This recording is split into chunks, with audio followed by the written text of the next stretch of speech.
Hello and welcome to Mindful Living, where we explore the art of living with the intention, balance, and inner peace.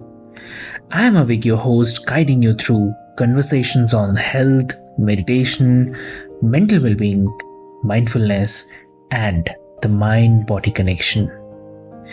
Each episode features expert insights to help you grow, heal, and thrive. So, take a deep breath, relax, and join us on this journey to a more mindful and fulfilling life.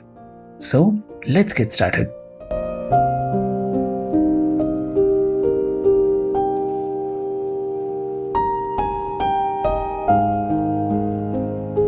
Hello and welcome back, listeners, to the Mindful Living podcast, where we explore the transformative power of mindfulness in all aspects of our lives. I'm your host, Sana, and today we have a truly inspiring guest with us, Lynn Weimer Emerson, founder of Be Fit Beyond 50 and author of Be Free Beyond 50. Lynn, welcome to the show. Thank you so much for having me, Sana. So, listeners, before we proceed on to the discussion for today, I would love to share a bit about my guest with all of you. Lynn has dedicated her career to empowering women over 50 who struggle with emotional eating, food addictions, and obesity. Having faced these challenges herself, Lynn's story is one of resilience, transformation, and the power of mindset. And today on the Mindful Living podcast, she'll be sharing her journey and providing insights on how we all can transform our relationship with food and emotions through mindfulness and self awareness. So, Lynn, thank you so much for joining us today, and it's an absolute pleasure having you with us. Yeah, I appreciate you having me. Thank you. Great. So, Lynn, your journey is truly remarkable. So, can you tell us more about the turning point in your life that inspired you to pursue this path of mindful eating and self awareness? Well, that particular path started in my mid 50s, and I had not had a problem with my weight prior to that. I started gaining weight in my late 40s. And then because of the stresses of life and all of the upheaval that I was experiencing, and it was creeping on at a rate of about 5 pounds per year, which I find is very typical. It's easy for us to kind of ignore those 5 pounds and just say, oh, that's just the fluctuation, but then it just keeps piling on.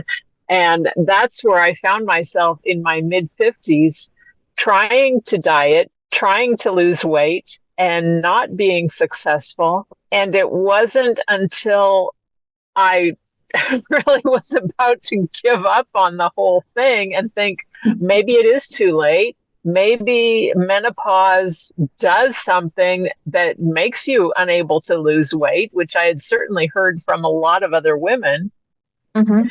But there was something inside me that didn't want to give up. Mhm. And a lot of that for me was having been in really good shape in my early 40s and really fit and very into running. Hmm. And I had not been running for a long time after all of that, but I could remember what it felt like. I could remember that feeling of freedom, like I was just floating along effortlessly. Hmm. And in my mid 50s, there was nothing effortless about it. It was a plod, Mhm. PLOD, and I could not uh, shake the weight. And it was so frustrating for me to want to be back there and remember what it was like to be there and feel unable to get there. And I just dug into mindset. I dug into what can be different than what I'm doing now because I realized, okay, definition of insanity is repeating the same thing you've been doing Right. and expecting different results. So you know, dieting wasn't doing it for me. Mm-hmm. And I realized that one day as I was eating a strawberry, and this sounds so trivial, Mm-hmm. but I realized this strawberry is as good as any dessert. It is delicious. And instead of feeding the sugar cravings and the all of the sugar addictions, Mm-hmm. I'm actually nourishing my body. I'm giving it something good, Mm-hmm. or at least something that's not bad for it. And I had that or similar thought before, but this time I decided that I was really going to anchor it. I was really going to decide that that was my new truth. Mm-hmm. Mm-hmm. And somewhere in there, I just started valuing my body and really being mindful about what I was putting into it. Yeah. And my diet started to improve. And it wasn't because I had done sugar detoxes in the past. I would think, okay, sugar has way too much of a hold on me. I'm tired of all these cravings and I need to go cold turkey. And I would cut off all the sugar and feel better, and the cravings would subside. And gradually, it would come creeping back on again. There would be a birthday or some celebration, or somebody would bring over a plate of cookies or something like that. And I would find myself gradually getting back into the sugar again. And this happened several times. Mm-hmm. But that time where I really noticed that strawberry and really grabbed hold and anchored that thought, that was a turning point for me. And I decided not to go back to that. And I would find that if I made myself a nice bowl of fruit, or I just ate some grapes, or when those cravings were loud, then they would subside with fruit.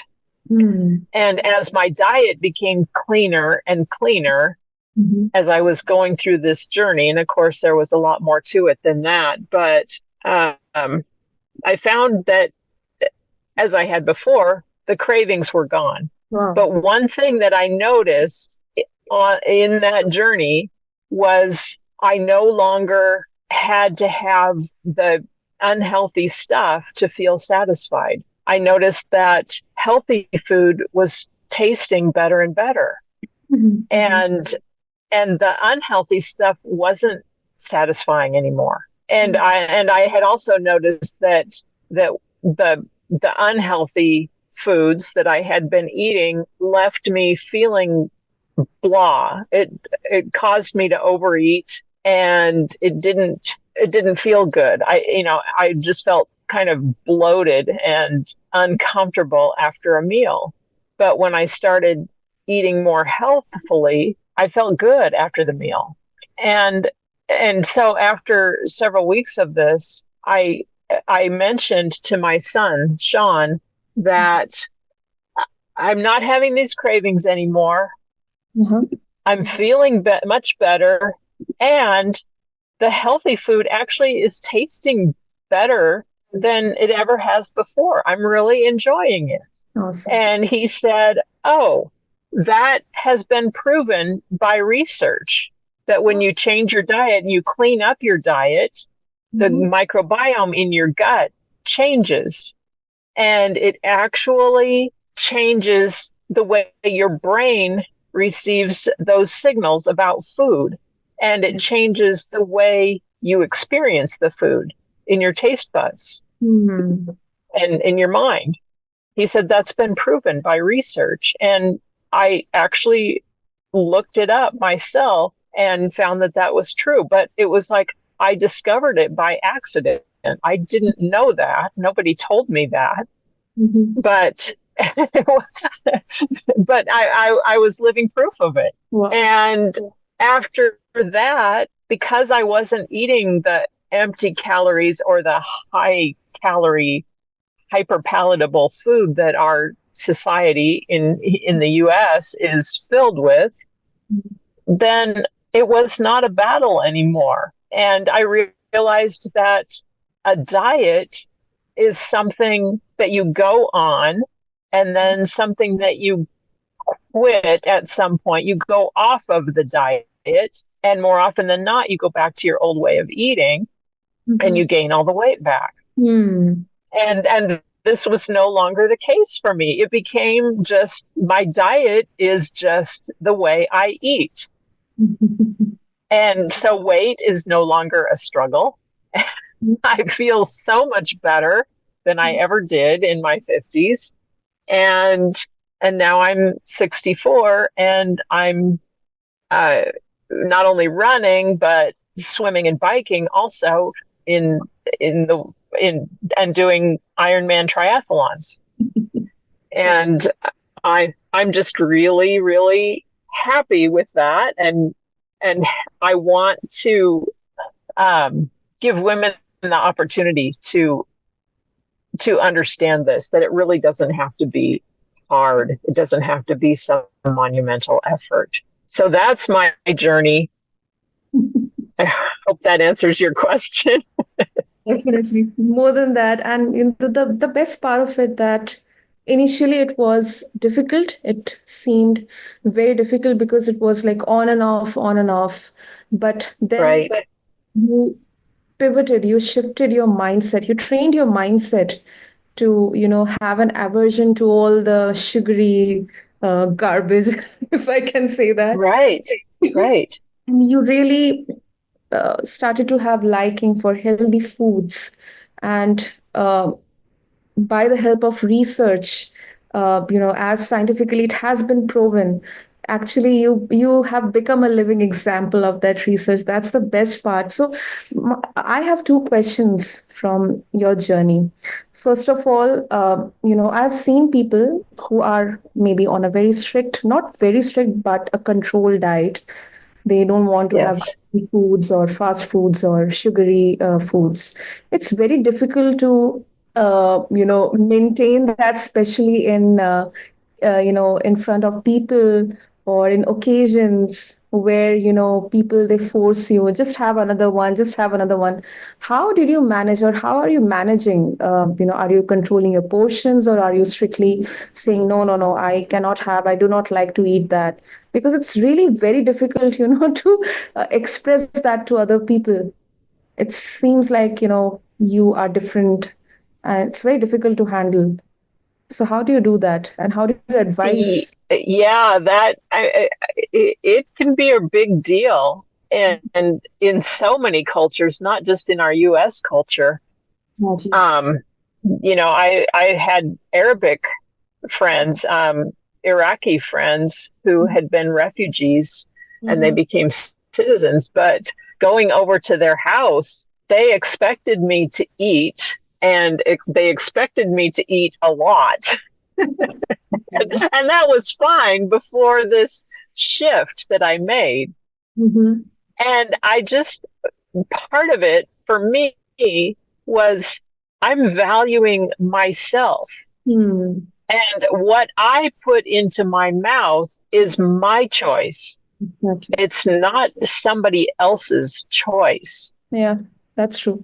And so when I was closer to this struggle, I had come out of the struggle and I was making great strides of progress. I was much more careful. And now it's so part of me that I don't have to say, oh, no, no, no, I can't have that. I know that if I have something that's not in my normal way of eating, Mhm. that next meal or everything else that I eat is going to be good again. I'm not going to backslide like I did when I would do those sugar detoxes, and then gradually, the junk would creep back in, Mm-hmm. I know I'm not going back. Mm-hmm. So I don't have that concern. And again, it comes down to that it's a real shift in mindset. So sometimes, I mean, I'll always, if I'm at a restaurant or if I'm at somebody's house, I'm going to eat the healthiest stuff that there is. And sometimes, and I'm not going to go hungry. I'm not going to say, oh, I can't eat that. You know, I was raised to believe that's rude to go to somebody's house and kind of be above what they're serving. I'm not, you know, I'll just happily eat what there is to eat. And if there's something healthy there, I'll have more of that and maybe a little bit of the other stuff. But I know, here's the difference. Mm-hmm. You know, when people are being really, really, really strict with themselves, but inwardly they still want the old stuff. Yeah, yeah. And then they have a bite of that. It's like the alcoholic going back in and having that drink again. Yes. You know, then they say, oh, this is so good. And this makes me feel so good. And oh, I missed this so much. Exactly. And then that's what draws them back into that.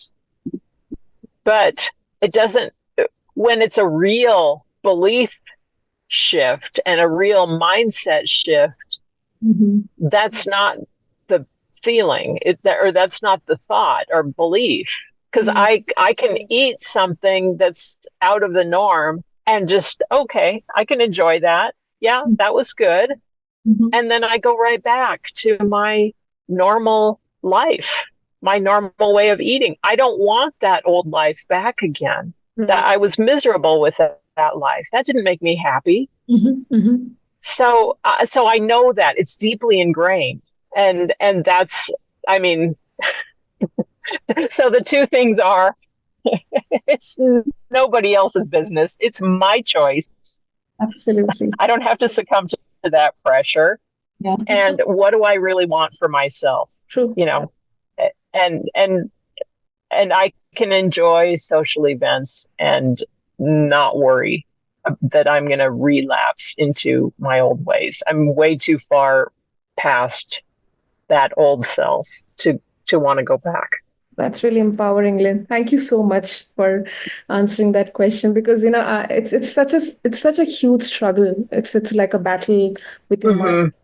So it's really important to address that and help clarify the misconceptions around that.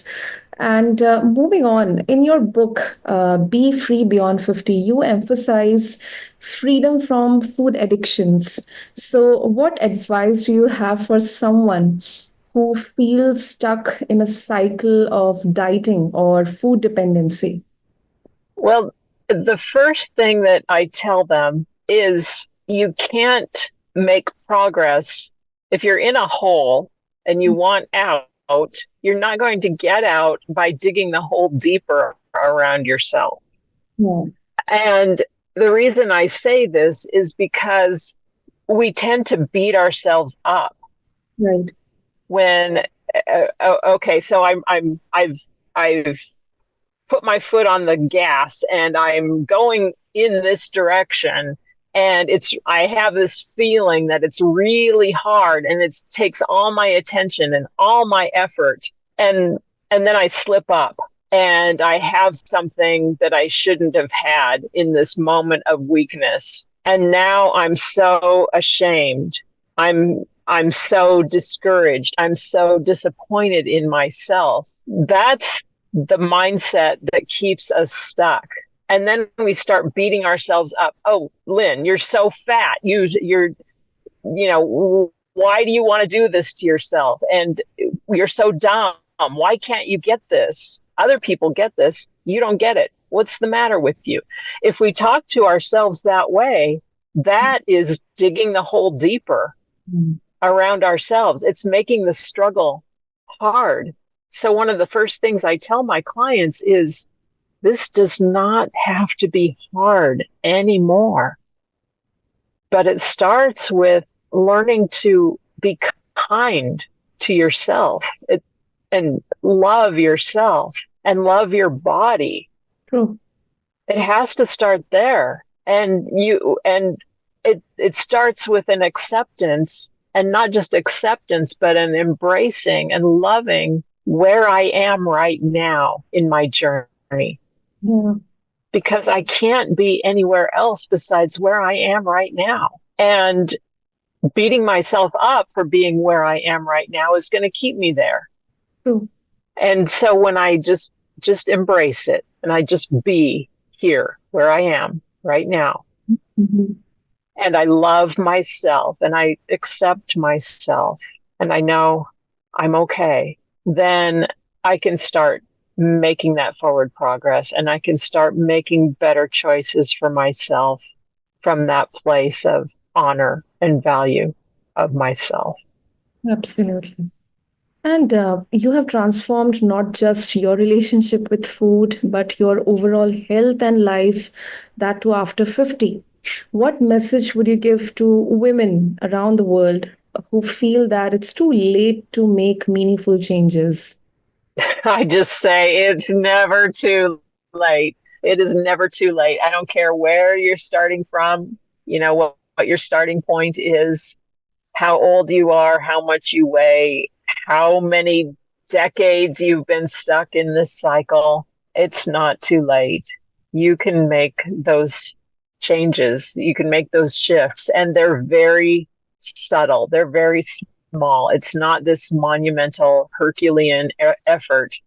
It's just tiny steps in the right direction. So that's what I say. That's really empowering, Lynn. And before we wrap up, how can listeners begin to apply your philosophy of "you are enough" to their own health and wellness journeys, particularly when faced with obstacles like stress or self doubt? It all comes down to just being present right here and right now. And again, just receiving, accepting, loving where I am right now, and knowing I can't be someplace that I'm not. Mm. And then just being very, very, very, very gentle and kind and loving to myself, treating myself like I would treat a dear friend, and become that dear friend to myself, because I deserve to be treated that way just like my friends do. Absolutely. Great. So So, Lynn, if our listeners want to explore more about your book, Be Free Beyond 50, and also your program, Be Fit Beyond 50, as or maybe connect with you, so how they can do that? the very quickest, easiest way is to send me an email, Lynn, Lynn at BeFitBeyond50. And 50 is spelled out FIFTY. I don't put the numbers in there, .com. So Lynn at BeFitBeyond50.com. And just send me an email, and I will be happy to connect you with resources that are really going to help you start moving your life and your health in the right direction. Awesome. Well, Lynn, thank you so much for sharing your incredible journey and insights with us today. And it's really, really empowering and inspiring to hear how you have transformed not only your relationship with food, but your entire life by just embracing mindfulness and self awareness. Yes, thank you so much for having me. I really appreciate this opportunity to speak with your audience. Thank you. And listeners, thank you to all of you for tuning into this episode of the Mindful Living podcast. Be sure to check out the show notes to explore more about Lynn's book and also the wonderful resources she is providing to break free from emotional eating and reclaim your health. Refer to the show notes along with this episode on your favorite podcast platform. And until next time, stay mindful and live well.